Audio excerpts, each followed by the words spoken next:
Hello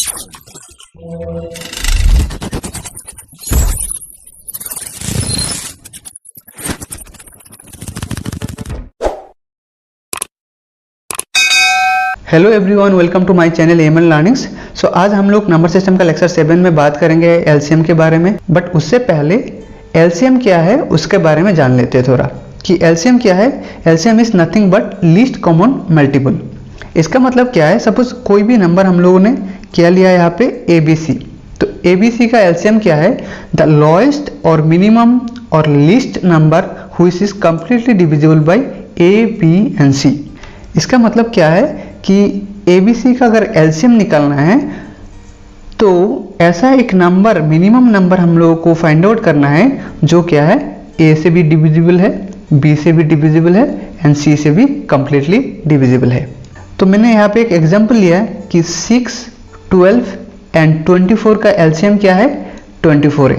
इसका मतलब क्या है, 24 is the least number, is the lowest number that is divisible by 6 as well as 12 as well as 24। तो अभी हम बात करेंगे कुछ मेथड्स के बारे में by which we can find out LCM of any given number। तो यहाँ पे कुछ ट्रेडिशनल मेथड्स भी रहेगा जो हम लोग पहले से यूज करते आ रहे हैं एंड कुछ शॉर्टकट ट्रिक्स भी रहेगा जिससे हम लोग within minimum time we can find out LCM of any given number. Okay, तो चलिए देखते हैं।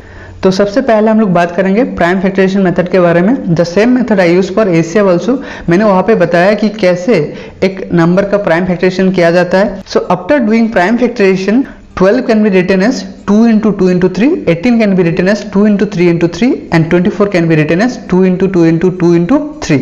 यहाँ पे मैंने फैक्टर्स को दो अलग अलग कलर में एक्सप्रेस किया है। इसका मतलब क्या है, जो पहला एंड सेकेंड लूप बनाया है 2 एंड 3 का, ये तीनों में कॉमन है।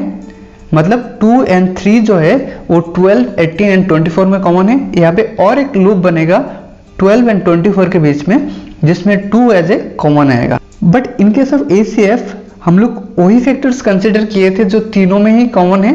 But in case of LCM हम लोग वो फैक्टर्स भी कंसिडर करेंगे जो एटलीस्ट 2 में कॉमन है। तो फाइनली एलसीएम कितना आएगा, LCM of 12, 18 and 24 is equal to 2 into 2 into 3, those are common and 3 into 2 those are uncommon, that means 72।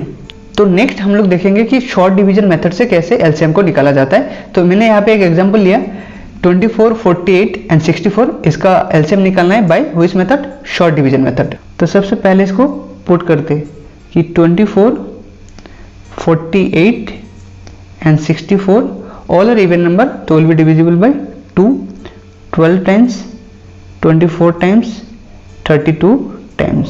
okay, next the same by 2, 6 times, 12 times, 16 times, again by 2, 3 times, 6 times, 8 times।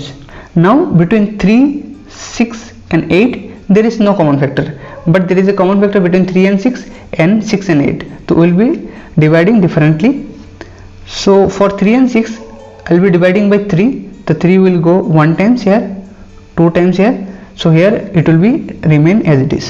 okay, again between 2 and 8 there is common factor, that is 2, here it will be 1, here it will be 1 and 2 will be going 4 times in 8। okay, this much factorization will be done। okay, अब LCM क्या होगा, LCM will be multiplication of all the factor we have got, 2 into 2 into 2 into 3 into 2 into 4।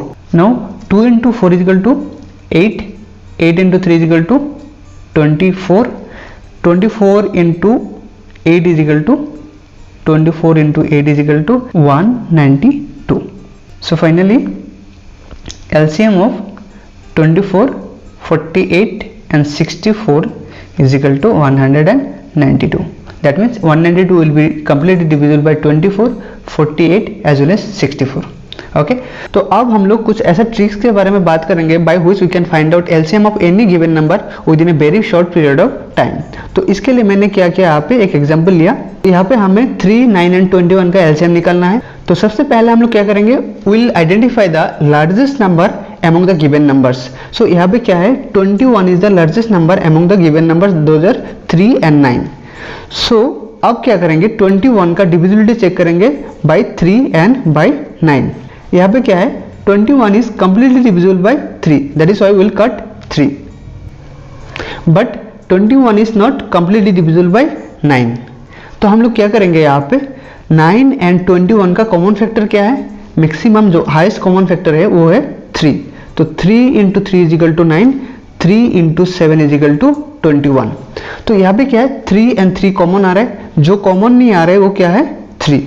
तो 9 का ऐसा कौन सा factor है जो कॉमन नहीं आ रहा है, वो है 3. So will multiply here by 3, then result will be 21 into 3, that is our LCM. Okay, so LCM कितना आ जाएगा यहाँ पे 63. So finally we got the LCM of 3, 9 and 21 is equal to 63. Now will go for next example. Next example में क्या है कि 10, 20 and 30 का एलसीएम निकालना है. तो सबसे पहले हम लोग क्या करेंगे, विल आइडेंटिफाई लार्जेस्ट नंबर. यहाँ पे लार्जेस्ट नंबर क्या है 30. सो नाउ 30 का डिविजिबिलिटी चेक करेंगे by 10 and 20. So 30 is completely divisible by 10, so will cut 10 here. But 30 is not completely divisible by 20. सो अब क्या करना है, 20 एंड 30 का कॉमन फैक्टर क्या है 10. 10 into 2 is equal to 20, 10 into 3 is equal to 30. मतलब क्या है, इस नंबर को अगर इस नंबर से कंप्लीटली डिविजिबल होना है तो यहाँ पे जो फैक्टर एक्स्ट्रा है क्या है, यहाँ पे 2 है, तो यहाँ पे भी 2 से मल्टीप्लाई करना है. तो कितना आ जाएगा, 10 इंटू 3 30, 30 इंटू 2 60. मतलब क्या है, जब 30 को हम लोग 60 बनाएंगे तब क्या है वो 20 से डिविजिबल हो जाएगा. दैट मीन्स एलसीएम कितना आ जाएगा 60. तो नेक्स्ट हम लोग देखेंगे थर्ड एग्जांपल में क्या है कि 12, 16, 24, 48, 64 का हम लोगों को एलसीएम निकालना है. तो सबसे पहले लार्जेस्ट नंबर क्या है यहाँ पे 64. तो 64 का डिविजिबिलिटी चेक करेंगे. 64 is not divisible by 12, but it is divisible by what 16. It is not divisible by what 24. It is also not divisible by 48. But 24 जो है यहाँ पे 24 12 से डिविजिबल है, तो 12 क्या हो जाएगा, काट हो जाएगा, क्योंकि inside the 24 we can find 12 as a factor. Again 48 जो है that is completely divisible by 24, तो 24 कैन बी कट. ओके, तो फाइनली क्या क्या कट हो गया 12, 16 एंड 24. अब 48 एंड 64 का मैक्सिमम जो हाईएस्ट कॉमन फैक्टर है वो क्या है 16. तो 16 into 3 is equal to 48, 16 into 4 is equal to 64. अब सिंपल डायरेक्टली हम लोग क्या करेंगे, हम लोग मल्टीप्लाई कर देंगे यहाँ पे जो एक्स्ट्रा फैक्टर है उससे मल्टीप्लाई कर देंगे किसको 16 इंटू 4 को. दैट मीन्स 64 इंटू 3, यही होगा फाइनल एलसीएम. तो 64 इंटू 3 कितना है 192. तो finally 192 will be the LCM of 12, 16, 24, 48 and 64. तो नेक्स्ट एग्जांपल में क्या है कि यहाँ पे 17, 23 एंड 30 का एलसीएम निकालना है. तो यहाँ पे 17 एंड 23 जो है वो प्राइम नंबर है एंड 30 जो है वो कंपोजिट नंबर है. ठीक है, तो इन दोनों को मिला के क्या हो गया, ये को प्राइम नंबर हो गया. तो को प्राइम नंबर में क्या है कि कॉमन फैक्टर कितना होता है 1 होता है. Here we can apply one more formula. Suppose A, B and C are co prime number, then LCM of A, B, C will be A into B into C, मतलब direct multiply हो जाएगा. तो इस formula के हिसाब से LCM कितना होगा, LCM will be 17 into 23 into 30, that is 11730. तो यहाँ पे हम लोगों का लेक्चर 7 खत्म होता है. नेक्स्ट लेक्चर में हम लोग बात करेंगे LCM and HCF of fractions, and I will be discussing some real life example for LCM and HCF. So thank you so much for watching my video, and please subscribe to my channel for upcoming videos.